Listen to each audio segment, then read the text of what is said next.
What is up, everybody? Welcome to AK Plays. I'm AK. Let's play.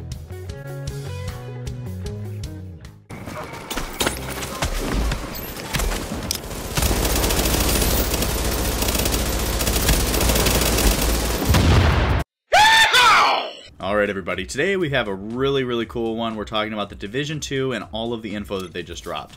They dropped a ton of information about the endgame, about specializations and clans, and it's just insane how much information that they put out for us. Now, this is hugely important because we only got to see level 7 PvP in the beta, and we only got a taste of level 30 and what the endgame specializations are going to be like by playing a little bit of PvE in that mission. Now, this really shows what it could be, and you kind of got a glimpse of that if you played the PvE mission. They really gave you an idea of what the builds could be and what endgame's going to look like, and this expanded upon it so much more. This is huge. Now, I'm going to try to rip through everything pretty darn quickly because I've recorded this twice now, and both times they were longer than a half hour. So I'm going to be really brief. I'm going to try to just touch on everything a little bit.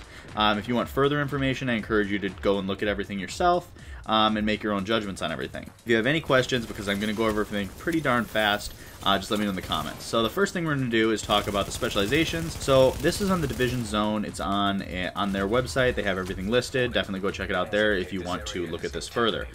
First one, we're going to talk about the Demolitionist. Now, Demolitionist is the one with the grenade launcher, and I think that it's going to be primarily a skill build that focuses on explosives and using its turrets. I feel like that's what it could be. Obviously, it has tons of other potential, but I think that that would definitely be the strongest way to run it. We'll have to see how it plays out and what goes on with people and how they use it. So let's jump into it. I'm just going to quickly read what everything does. I'm not going to give you too much on judgments or what I think of these items. I'm just going to kind of let you know what they are. First one is Incombustible. That is increased burn resistance plus 20%. Explosive Ordnance, that's plus 25% increased explosive damage. That affects all of your explosive damage, which is great. It doesn't specify your grenade launcher, so we'll have to see if that works. Next is Vital Protection. Reduce the chance you're critically hit in conflict by 20%. That applies to all of them. It doesn't say it here, but you'll see that it is in all of the specializations. Next is the Demolitionist Tactical Link, which this is basically your modifier that affects your group, and you'll see that on all of them. They all have a different one. This one, group members gain plus 5% damage to targets out of cover, and if that's anything like Division 1, the way it's worded, it's going to be multiplicative damage, so that is very strong. Next is your weapon modifiers. Now, we can see that you get a Fragmentation grenade. We're all familiar with the frag grenade, and that's going to be the grenade that's more specific to this specialization. Your sidearm is a 357 Magnum revolver, and then you have Gunslinger, which gives you 10% more sidearm damage. I don't see sidearms playing a huge role unless they're really powerful, but so far I haven't seen that, so we'll see. Next is your signature weapon damage. You're getting a huge 145% increased damage buff, but that also is on all the other specializations, so I'm assuming that that's just to take the signature weapons from a normal level that they start out at to a competitive PvP level. Next is Spray and Pray, which gives you plus 15% increased SMG damage, and Onslaught, which gives you 15% increased LMG damage. And then you also get a small laser pointer, which is going to affect, it sounds like, those weapon types, meaning that this could have a lot of potential. Those are very solid weapon types in Division 1 and in Division 2, it seems. So I'm thinking that this is going to be probably pretty well used. It seems like a very strong specialization. Your skill modifiers are going to be Artillery. The Artillery turret launches ordnance at nearby target locations. That one, it seems like it's going to be a mortar turret where you pick out where the mortars are going to land, and you basically artillery an area with your turret. Seems very strong, very cool idea. Next one is Cyclone Magazine, mod to increase the turret's ammunition count. I'm assuming that depending on how they use that, it's just what it says. It's going to give you more ammo from the turret and allow you to put down more fire. Now, next is SHD CPU V2. It's mod to increase the turret's damage. That's huge. Like I said, I feel like this is going to be very skill-oriented, and it's going to be really strong. Next is the Miscellaneous, which is your armor kit, which you can see that they all have very little variations on their armor kits. This one repairs 70% of your damage, and then bonus your weapon handling and by 100% for 15 seconds, and then upon completion you get another 30% repair. That's pretty interesting. I like the weapon handling idea, especially if you're running LMGs or anything like that. SMGs don't really need that kind of handling boost, but I guess they could benefit from it, just like any weapon. The burst healing that comes later, I think that that's very powerful, and I like that idea. Next is the way that you would get special ammo or your exotic ammo for your special weapon. That is explosive kills, except when they're caused by your grenade launcher. So you can't use that grenade launcher to continue to feed you ammo. However, it seems very easy if you're built right with this specialization to make that happen. That seems like it's going to be very easy to continue to get. Group signature ammo supply, multi-kills with explosives gets you more signature ammo to you and your group members. That seems very PvE oriented, but it definitely could work. Next is Crisis Response. When your armor is reduced to 0, it refills all main weapon ammo. Now, the way I take this is it would refill the magazine you're currently using, but we'll have to see if that works. And if that's the case, it might be nice. If you're in a face tank and you go to run out of ammo right as your armor hits 0, all of a sudden you have a full magazine and you may win that face tank. That's very cool, depending if it works like that. Next is Braced for Impact. Ignores explosives. Explosions can only trigger once every 60 seconds. That sounds like a final measure that has 60-second cooldown. Seems very strong. Next is a Demolitionist Uniform. That seems like a cosmetic. Nothing crazy there, but if you're really into being a Demolitionist, there you go.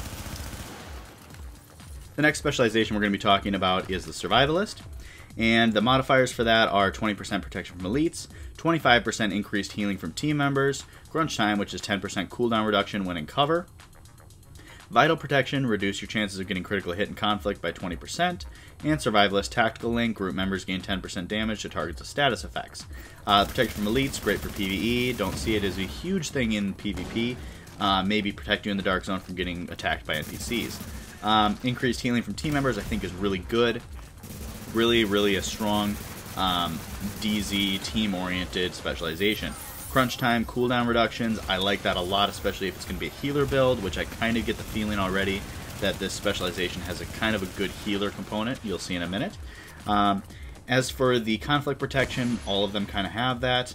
The group member 10% targets with status effects might work. I don't see it as a huge buff that's going to happen all that often, but it may. We'll see how the game plays out. Weapon modifiers, you have Incendiary grenades, which are strong, and it would be good to give you that buff that we just mentioned a second ago. Next is your sidearm, a 44 Magnum revolver. It also has Gunslinger to give you 10% more sidearm damage. I don't see it being a huge thing, but who knows. 145% increased signature weapon damage, just like the others. Running the gun, 15% increased shotgun damage, and EMI, 15% assault rifle damage. Two very good weapon types. Shotguns were very strong in the beta. We'll see if they maintain that. But either way, it seems very good and seems like a specialization that has great weapon types. Infantry 5.56 mag. Doesn't specify what it does for the 5.56 assault rifles, but very strong nonetheless because those are usually a good weapon type. On to the next, we have the skill modifiers. We have Flicker, which is the Seeker Mine that follows your allies and repairs their armor. That's very good. It seems like you're really got a good healing component on this specialization. Next is your Magnetic Disc. It's a mod to reduce Seeker Mine cooldown. That's also great for the same thing. Not even going to try to pronounce that. Laria Tridata Infusion. Mod to increase the healing of the Seeker Mine. Awesome, especially if this wants to be a healer specialization, which it kind of seems like it could be. Very strong nonetheless. On to the next is the Miscellaneous Distributed Repair. Armor Kit now repairs over 5 seconds instead of instantly, but the repair effect now applies to team members within a radius of 10 meters. That seems very strong, a lot like Combat Medic in Division 1, healing your teammates. Very cool, great if this is a healer build. Which I kind of get a feeling that it's going to play a role as a healer on teams, and maybe even a good solo set when you're fighting in the DZ. Next, I like the fact that the armor repairs over 5 seconds. I think that's very strong. You can start repairing it when you're half health, and you could regen during your fights. Next is Explosive Bolt Acquisition. Status effect kills drop signature weapon ammo. I don't see that happening a whole lot, but you never know. Maybe maybe status effects kill people a little faster, but it seems like it's going to be probably a lot more PvE, just like the group signature ammo supply, where you get multi-kills from status effects to get more. Next is Scraping By, receive 5 ammo per second. for your current weapon when you're moving from cover to cover while in combat. Might work, especially with shotguns, because they run through ammo very quickly, which is a specified weapon type for this specialization. Survivalist uniform, a cosmetic. I guess if you're really into the survivalist, then it's going to be for you. Next is the sharpshooter.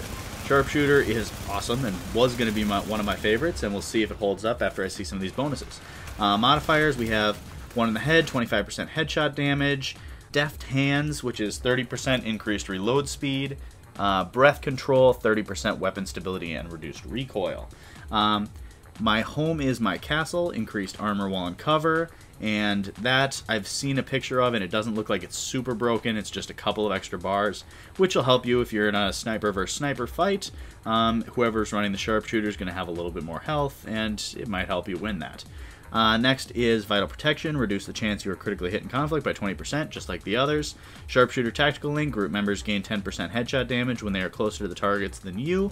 Well, all of your teammates should be closer to the targets than you if you're sniping, even if you're quick scoping. So that's pretty strong. I like that. The headshot damage doesn't seem that broken. It's not a huge buff.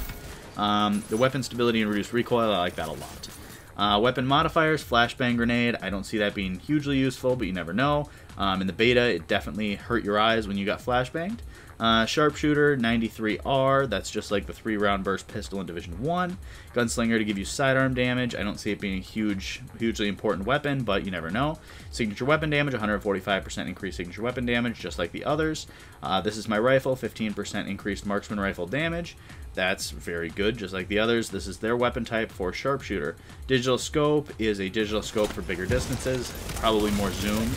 I wish there was a second weapon type on this one, just to give you something else, but I don't know what that would be. I know in the beta they had rifle specified from marksman rifle, if I recall correctly. Maybe not.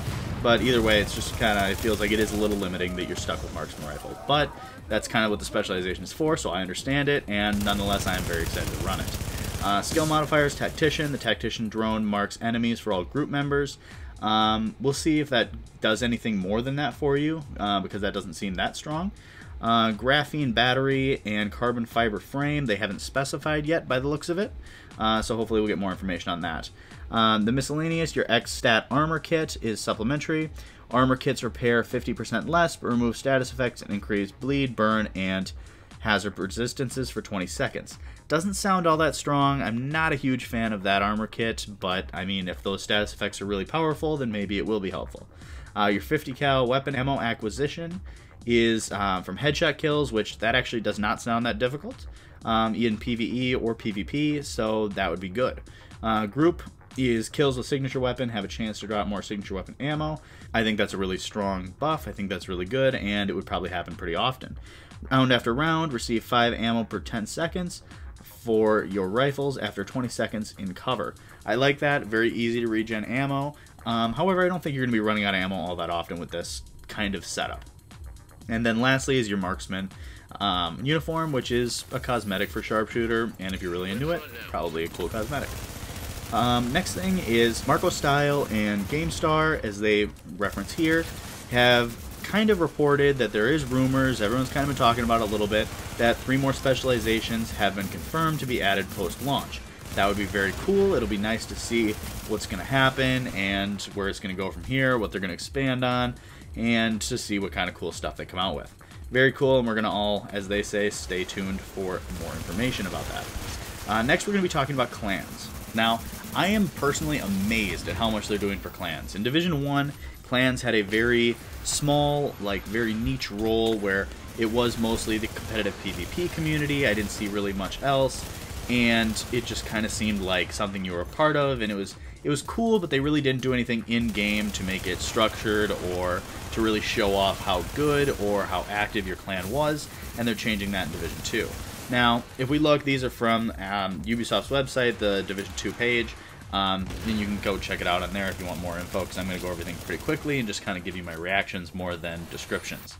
The clans, you can see you have 50 accounts per clan. They're entirely customizable, membership ranks, social space, progression and XP, and you have a clan message feed and voice channels. So very cool. You're going to have different talking channels, areas where you can communicate with your clan, a clan feed where I'm assuming you're going to be able to share information, talk to each other, make plans, and possibly, they haven't specified this that I've seen, maybe share your clips or share cool things that are happening to you or that you've seen in the game. I think that's awesome. And clan projects, which are going to help earn you XP for your clan, because yes, you can level up your clan to make them better and better and better, and as you level up that clan, you're going to go up in clan rank, which allows you to customize your clan's insignia to make it look cooler and cooler.